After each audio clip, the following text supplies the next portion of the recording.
I'm looking at Facebook Marketplace today for sound systems and pro audio gear, just to stay up on used prices and really just to have a bit of fun seeing gear that I've used in the past. So thanks for joining me, and feel free to add your thoughts and experiences in the comments below.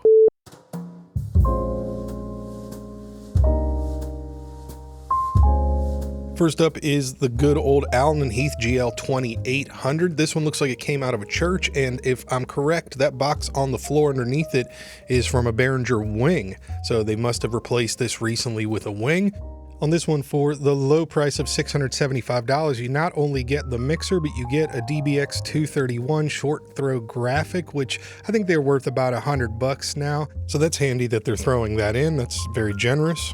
This thing's covered in labels and tape, and you can see they're doing the old gaff tape limiter on the subgroups and the main outputs, which is always fun to see. So $675 seems like an okay deal for a board this big. I remember paying much more than that for a GL2400 series mixer back when they were new. And they've included a set of 4 UHF AV-Tronics microphones with this one, which I don't know if those are worth anything at all, honestly. But this is a big mixer, and getting a case for it is going to be pretty expensive. So I think they're going to have to find a buyer for this that's going to want to use it in a fixed location again, the same way they did. So I think they're going to struggle even at $675 to find a buyer for this mixer. It's just going to be a tough sell with this size and age and the condition. And whoever's going to want it is going to have to spend a ton on outboard gear to get it up to speed for a live environment. So let me know if you think I'm right or wrong, but I think they're going to be holding on to this one for a while. This is the Soundcraft Digital 324 Live. Now, I remember when these came out many years ago. I was working with a guy named Andy Roberts who used to write for Pro Audio Review, and he reviewed this board for them. And then I subsequently bought a 328, the studio version of this. I think he did as well. But I had this in my home project studio, the 328, which was all black, no blue. And these were an interesting first digital console. The knobs across here turned into the channel strip. So it was kind of an unusual deal, but you did have knobs for everything, for the EQ, for the compression. You had a lot of features built in on every channel. And at the time with analog, we were carrying racks of gear just to get output EQs and a few compressors on channels for like wedding band gigs. So these seemed like a really big deal. I remember the first time ever using this one on a wedding gig was somewhere out in Western Maryland, if I remember correctly, and we were in like a atrium type room with no shade from the sun, and we couldn't tell what the hell was going on these knobs, on the meters. The LEDs weren't very bright back then. This is going back to the late 90s, early 2000s, and it was a struggle in the sunlight. I remember that. The screen on these is very small, so you're not doing a whole lot of paging through menus. Everything that you get to do is pretty much on the surface with these, and everything, a lot of the buttons and things have more than one function depending on what view you're in. So these were a very early foray into digital mixers for Soundcraft, and I'd love to use one again and see what they sound like in comparison, because back then it was, state of the art, and it was super interesting, and everything sounded amazing. But, it'd be great to go back and hear one of these now in 2024 and see how they compare. And this person here is looking to get $450 out of one of these. That'd be a tough sell. That's, there's definitely value in some of this stuff. People could get more use out of it, but this one looks like it hasn't been cleaned, and $450. Whew. That'd be a tough choice, because you're really going back in time with the capabilities on these, and reliability starting to come into question too. At this point, these are getting pretty old. So I bet this one's going to sit on the market for quite a while, and I'm not sure what kind of person would want this, especially the live one, because it would just be a hassle to get a case and to use it nowadays. But yeah, Soundcraft Digital 324 Live, and that was from their Spirit series back then. But cool to see one of these still kicking. This looks like an interesting one here. How many of you remember the vMix systems? The M400 here, this is the larger of the ones, if I remember that correctly. They had a smaller frame, and they had this one. Maybe there was one bigger, but I think this was the larger one from this series anyway. Let me know if you ever used them. But this looks like a church that's not familiar with the concept of pricing used stuff, because they're trying to get $3,600 for this ancient system here, and it comes with an M400 48 channel board, the 1608 digital snake, comes with Roland M48 personal monitor mixers. They haven't said how many of those, but it looks like 5 maybe. Yeah, 5 of those. Sorry, I missed that right here. And then a S4000D. What is that? Okay, so there's the 1608, and then there's the S4000. Okay, power distribution for... Okay, so the personal monitors go into this guy. That's the power distro for the monitors. So, yeah, probably somewhere on some spreadsheet in some accounting office, they've got a valid case to make for $3,600, because I'm sure none of this was cheap when they bought it. But in 2024, wow, just out of curiosity, what does a Roland vMix M400 go for? They still, now used on Reverb, yeah, $900, and nobody's buying it, right? $800, $900. Have they sold any of these?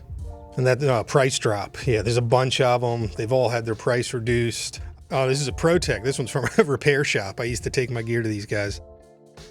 Yeah, there's just a bunch of these available, and I can't imagine too many people are interested. These things weren't very popular when they were new. I thought Roland had completely got out of the mixer business, and you can see the M480, which is the newer version of what we're looking at, is discontinued, but they've got the M300 listed as limited stock, so they still have those. I don't think they're making them anymore, and the M200 series as well is listed as limited stock. So I don't think they're still interested in selling digital mixers, but they do still have them out there. If I'm wrong, though, let me know. If you've bought a Roland vMix system anytime recently, I'd love to know what your thoughts are. I've come across people over the years, a handful of people over the years, that actually liked these. They bought them when they came out and, enjoyed them and got a good use out of them. Again, these were not cheap new, and they had a lot of features. The digital snake thing was not that easy to figure out for a lot of years. There was a lot of, option cards and different options to go with if you bought like a Yamaha console. From my recollection, Roland was one of the first people that put together a package like this where you could get a mixer, the digital snake, and the in-ear monitor, units, all from one brand that was compatible. And Roland stuff is really well known by a lot of keyboard players, and a lot of people that make decisions in churches about the gear are the musical directors, and they tend to be familiar with Roland. So getting pretty long in the tooth at this point to be looking for $3,600 for the whole setup. Again, you got $800 worth of a mixer if you can find a buyer, and then a proprietary snake and monitoring system that's getting kind of outdated. Again, the longevity of some of this stuff nowadays, that you can't really find too many repair shops around. You got to start wondering, how long are some of these electronics going to keep functioning, even if they're in great condition? You kind of need to have a plan for repairing them if you are not capable of doing that yourself. So yeah, let me know about your thoughts on the Roland vMix systems. I don't know if I ever used one. I feel like I did 1 or 2 walk-on jobs way back on one of these, but I could be mistaken on that. There were so many weird little digital mixers out for a while, and this is definitely one of them. So yeah, Roland vMix system, $3,600, turnkey package. Get out there and plug some Cat 5s in, and you got a whole rig ready to go. Again, no case. Looks like it was owned by a church, so you'd have to find a case for it if you're going to take it out. What do you think, though? Is that too expensive for a board like this? Let me know in the comments. Now this one's kind of interesting because it comes with this trailer, and they're claiming that they've got over $10,000 worth of audio gear. They're asking $8,000 for the whole package, and you'd get the trailer with that. So this could be a reasonable deal if you're somewhere near Pittsburgh, Pennsylvania, but let's have a closer look. Trailers are always useful, and this one looks like it's in good condition. I think around where I live, this kind of trailer used, depending on the actual condition, would fetch you a few $1,000s anyway, probably not too much more than that, $3,000 to $4,000. But let's have a look at what is inside.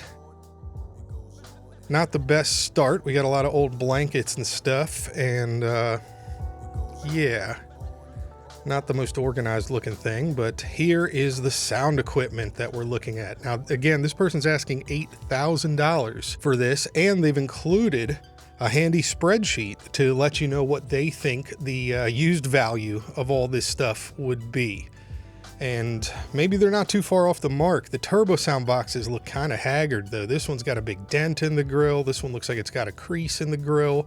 This one's grill looks like it's rusting. The bottoms of these subs are chewed up. Looks like somebody's dog got a hold of those. So like overall, just like no maintenance has been done from what I can see on these. So, you know, they're taking a used value on those turbo sound tops of, let's see, turbo sound 252s. They're saying $700 used on those, $700 used on the subs, $200 a piece used on these Yamaha clapped out old speakers here with some sort of logo spray painted into the throat of the horn. That's not factory, so who knows what the hell that's about. And then the entire mix rack is based around a Soundcraft UI-24, which not the most exciting mixer. You got no faders, you got nothing to control. It's all iPad based, and they are not very expensive new. Then it looks like a BBE, some sort of, does he have this written down? Yeah, BBE crossover, okay. Thankfully, that's not just a sonic maximizer. It's a crossover Max X3. Oh, I love this. Replacement value, $200. Replacement value tax, $215. Used value, $200. Oh, that's classic. Behringer FB3, FBQ 3102. Used value, $175. This guy is smoking something good. He thinks all this. Oh, and he's thrown in the iPad. Ancient iPad. Used value of $230 there. And then, okay, so you get some QSC K10s, it looks like, as well. $800 used value on the K10s. They're not even in the pictures. Wow. That's, it's optimistic. Very optimistic. I don't see those K10s anywhere in here, but I guess they're hanging out somewhere out of the picture. Are the QSC PLX amps in here? Furman power conditioner, 3 power conditioners. What? Okay, the PLX amp, $600 for a used 2502. Yeah, this guy's looking for all the money in the world for this. All the gear is stored in the single axle trailer. Doesn't go inside, so it sits in this all year round. And I'd be interested to know what is this power cable going to the trailer to power this dehumidifier? And what is living on this hose reel back here? If that's an audio snake, that's pretty funny. He's got one of these walk-in wheelie hose reels. So yeah, $8,000 or best offer, I guess. Doesn't want to break up the system, so you gotta make an offer on everything. Oh yeah, I see now. Look, there's Furman down here, there's a Furman here, and there's a Furman there. So 3 Furmans in this rack. And I'd bet good money that he's plugging these amps into those Furmans. And yeah, that's not the way you want to do that, really. I've had some experience with these turbo sounds. I'd love to know what you guys think. I've worked with one person who owned a complete turbo sound system. It wasn't too far different than this, honestly. Kind of a homebrew setup with all their cables and trunks and everything. And I never liked these turbo sound boxes. They never, maybe they're just, poorly powered in the experience that I had, but I never felt like they had much going for them, especially compared to like the JBL SRX speakers that I was used to at the time, which aren't really anything to write home about. But I always felt like the turbo sounds were just kind of blah. They just, not a whole lot of directionality and just not a whole lot of punch to them. But maybe you've had different experiences. I've heard turbo sound gear in nightclubs, installed systems that sound phenomenal. So I'm sure it's not the brand as a whole. And I think the ones that I was using were more purple than these blue ones, but it's been at least a decade. Let me know what you think about the turbo sounds and about this rig. Certainly got a lot of power conditioners going. $9,790 is what he figures all that stuff is worth used. This list also does not include the trailer though, so it's kind of a fair deal. He's, you know, a few grand below where he thinks the stuff's all valued at, and then on top of that, you're getting a trailer thrown in, which again could be a few $1,000s on its own, depending on just how good a condition it's in. So let me know what you think. Is this a good starter pack? You could add some more microphones and a few other bits and pieces. One thing I don't see in this listing at all is any speaker stands, so you'd probably have to shell out for a couple of those. But yeah, let me know what you think about this one. It's kind of an unusual one. So thanks as always for hanging. I'm going to try to do more episodes like this, so let me know by hitting the like and subscribe buttons if you want to see more of this type of video. And as always, thanks to all the folks on screen right now who support the channel, either as members here on YouTube or over on Patreon. I will put the links to everything down below in the description. I'll see you here next time.